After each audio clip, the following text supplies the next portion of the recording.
ঘরে না অনেক দিন ধরে কতগুলো ছোট ছোট আলু ঝোড়াতে পড়ে রয়েছে। তাই আজকে ভাবলাম, আজকে সানডে, আমি আজকে ভাবলাম যে ওই সব কটা আলু, মানে এতগুলো আলু, বেশি না, ওই আলুগুলো দিয়ে আমি আজকে আলুর দম করে ফেলি। আপনাদের সামনে আলুর দম রেসিপি নিয়ে এসেছি। মানে আমি তো রেসিপি অত পারি না, আর আমি অত দিও না, আমি আমার মতো করে রান্না করি, কারণ আমি কি পরিস্থিতিতে থাকি সবাই মোটামুটি জানেন।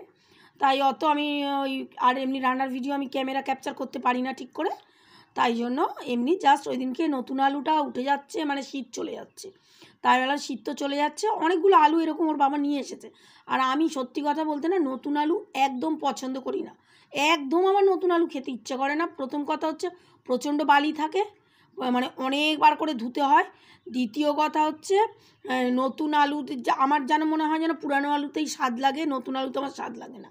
কিন্তু তবুও মানুষ তো নিয়ে আসে না, ওই কি বলে, অনেক দোকানে দেখবেন মানে শীতকালে ওই নতুন আলুটাই বেশি রাখে। তা যাই হোক, ওর বাবা নিয়ে এসেছিলো অনেকগুলো এই বেবি পটেটো। তা আমি বললাম তাহলে একটুখানি আজকে আলুর দম করি। তা আলুর দম করার কোনো কিছু ছিল না ওই দিনকে, মানে ইচ্ছাই ছিল না, কিন্তু আলুগুলো দেখে হলো না, আলুগুলো এইভাবে নষ্ট হয়ে যাচ্ছে, আলুর দম করে নিই। তাই জন্য ওই কড়াতে ওই দিলাম, কি বলে, শুকনো লঙ্কা আর ওই কাঁচা লঙ্কা দিয়ে, আর পেঁয়াজ টিয়াজ দিয়ে দিয়েছি। আর এদিকে আদা রসুন পেস্ট করে রেখেছি, কাঁচা লঙ্কা দিয়ে বেশি করে, ওই পেস্টটা দিয়ে আর কি করব, মানে বেশি ভজকট কিছু করব না, এমনি জাস্ট আলুর দম মানে করে নেবো। আর বিকেলবেলায় আসবে হচ্ছে আমার মাস্তুতো দিদি আসবে। তা ও যদি লুচি খায় তাহলে লুচি আলুর দম খাবে, মাংস তো আছেই। আর যেহেতু সানডে, মানে এটা রবিবারের ভিডিও, তা যাই হোক সব রকম করে রাখলাম। আর ইচ্ছা আছে কি বলুন তো, যে করবো, আদা রসুন পেস্টটা দিয়ে দিলাম।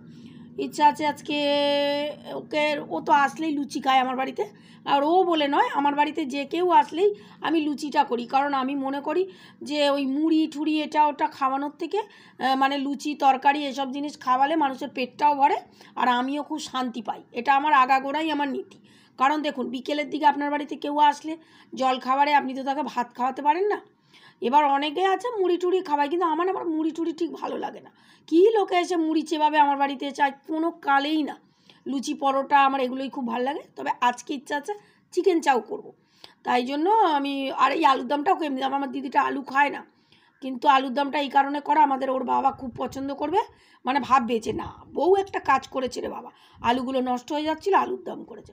আর ওই ধনে পাতা অনেক দিন ধরে ছিল, ওর যে ডাঁটিগুলো, মানে ওপর দিয়ে পাতাগুলো নিয়ে নিত, আর ডাঁটিগুলো পড়েছিল, ডাঁটিগুলো সব দিয়ে দিয়েছি। ধনে পাতার ফ্লেভার আমার খুব ভালো লাগে।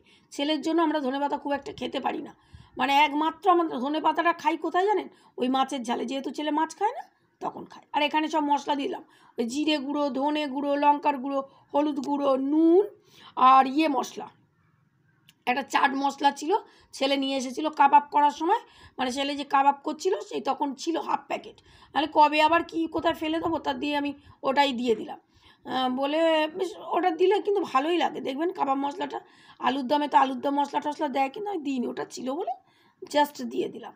আর মশলা ধুয়ে জল টলগুলো দিয়ে দিলাম, দিয়ে কষিয়ে, তারপরে যেহেতু আমি আলু সিদ্ধ করে রেখেছি, ভালো করে একদম সুন্দর করে সিদ্ধ করে, জল একদম জড়িয়ে, জল একদম শুকনো, আলুর গায়ে একটুও জল থাকবে না, ওরকম অবস্থায় আমি মশলাটাকে ভালো করে কষাচ্ছি। তাহলে আর কি, টমেটো তো দিয়েই দিয়েছি, ওই তখন ওই পেঁয়াজ, টমেটো, আর ওই কী দিলাম যেন, ওই ধনেপাতার ওই ডাঁটি, ওগুলো দিয়ে আলুর দম করছি। আর কি করব, এই তো আমার ইচ্ছা হয় মাঝে মাঝে এটা ওটা রান্না করি, কিন্তু আমি ভালো করে ক্যামেরা মানে রাখতেও পারি না, ধরতেও পারি না, ওই জন্য আর হয় না। এই ধনেপাতাগুলোকে এখানে গ্লাসের জলে রেখে দিয়েছি, কারণ আমার বাড়ি ধনেপাতা নিয়ে আসলে না প্রচণ্ড নষ্ট হয়। এবার ওর বাবা 2 আটি না 3 আটি ধনেপাতা নিয়ে এসেছিলো, হয়তো দিয়েছে 10 টাকায়, হয়তো 2-3 আটি দিয়ে দিয়েছে, ও বাবা নিয়ে এসেছিলো না, আমি জলের মধ্যে রেখে দিয়েছি। কী হলো, শিগগিরই আসবি এদিকে, ভোলা, ছোটো ভাইকে মারছিস নাকি রে, চলে আয়। তা আলুগুলো এখানে দিয়ে দিলাম, দিয়ে ভালো করে নেড়ে চেড়ে, আলুর মধ্যে মশলাগুলো মাখা থাকবে, তারপরে মানে অল্প জল দেবো, বেশি জল দেবো না, গা মাখা মাখা, কারণ আলু তো অলরেডি সেদ্ধ করা আছে না, জাস্ট মশলাটা আলুর মধ্যে ঢুকবে, তারপরে নামিয়ে নেব। তবে এই আলুর দমটা দিয়ে না লুচি পরোটা বা মুড়িও ভালো লাগে, মুড়ি খেতেও খুব ভালো লাগবে। তবে আমাদের ওর বাবা খাবে মুড়ি, কারণ ওর বাবা নেই, ওর বাবা গেছে হচ্ছে বাজারে, আর আমি সকালবেলায় সেই ফাঁকে মশলা, ওর বাবা বাজারে গেলে না, আমি রবিবার দিনকে কি করি, ওই আদা রসুন টসুন এইগুলো সব ছাড়িয়ে টাড়িয়ে রেখে দিই। তাতে কি হয়, আসতে ওর বাবা আসলে আমি রান্নাটা তাড়াতাড়ি করে নিতে পারি। তাও রবিবার দেরি হয়ে যায়, কারণ রবিবারে ওর বাবা থাকলে, এই তো এখনও আসেনি, তার মানে এখন ভোরবেলা গেছে শ্বশুরবাড়ি, তারপরে বেলায় যাবে শ্বশুরবাড়ি, মানে শাশুড়ি যদি এদিক ওদিক কোনো জায়গায় যায়, ওর বাবা একটু নিয়ে ঠিয়ে যায়। তো এই করে করে বাজার আসতে দেরিই হয়ে যায়। তো আমি এটাকে ঢাকা দিয়ে দিলাম, আলুর দমটাকে ঢাকা দিয়ে দিলাম। দেখুন আলুর দমটা কী সুন্দর হয়েছে। এবার একটু জল দেব, মানে মশলাগুলো পুরো গায়ে মেখে গেছে। এইবার একটু জল দিয়ে আর চাপা দিয়ে দেবো কি একটু দেখি, চাপা দিতেও পারি নাও দিতে পারি, কারণ আমি ভয়েস ওভার দিচ্ছি, আমি ঠিক বুঝতে পারিনি যে আমি চাপা দিয়েছিলাম কি না। এবার একটু জল দিই, বেশি জল দেবো না, বেশি জল দিলে আলুর দমে ভালো লাগে না। আর একটা আলু হয় যেটা একটু ঝোল ঝোল মতো থাকে, যেটা আমাদের ওই পেটাই পরোটার সঙ্গে করে, ঝোল ঝোল এক গাদা প্লাস্টিকে ঝোল দিয়ে দেয়, ওটা ভালো লাগে না। আলুর দম একটু কষা কষা ভালো লাগে। আর সবচেয়ে ভালো কথা, আলুর দম ভালো লাগে কিন্তু দেখবেন নিরামিষ। আমার কি জানি, আমার নিরামিষ আলুর দম, নিরামিষ ঘুগনি খুব ভাল লাগে, মানে একটা পুজো পুজো ফ্লেভার লাগে।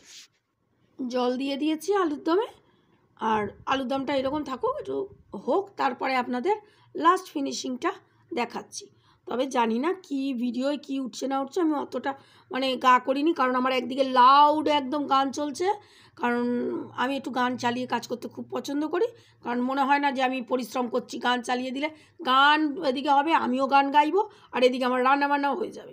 ওইদিকে মানে অনেকটা রান্না আমার এগিয়েও এসেছে, এদিকে আলুর দমও হয়ে গেছে।